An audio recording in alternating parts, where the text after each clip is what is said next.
আমেরিকার রাষ্ট্রপতি মসনদে বসার পর বড় বড় পদক্ষেপ নিচ্ছে। ভারতের সঙ্গে আমেরিকার কেমন সম্পর্ক হবে তা এখন বড় আলোচনার বিষয়। কিন্তু ইতিমধ্যে যে সমস্ত পদক্ষেপ নিয়েছে তা ভারতের পক্ষে ভালোই হয়েছে। খুব শীঘ্রই ডোনাল্ড ট্রাম্প নরেন্দ্র মোদীর সঙ্গে দেখা করবেন। খবর আসছে ফেব্রুয়ারি মাসে নরেন্দ্র মোদী আমেরিকা যেতে পারে বলে জানা যাচ্ছে। রাষ্ট্রপতি হওয়ার পর ট্রাম্প ও মোদির এই প্রথম সাক্ষাৎকার করা হবে। এই তথ্য আমেরিকার রাষ্ট্রপতি ডোনাল্ড ট্রাম্প দিয়েছে।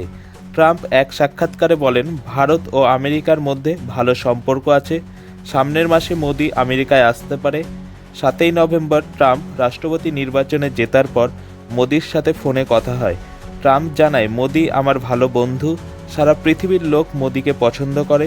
দুই দেশের নেতা একসঙ্গে হয়ে বিশ্বের শান্তি প্রতিষ্ঠা করবে এবং গোটা পৃথিবীর উন্নতি করবে। Bureau report, Kolkata.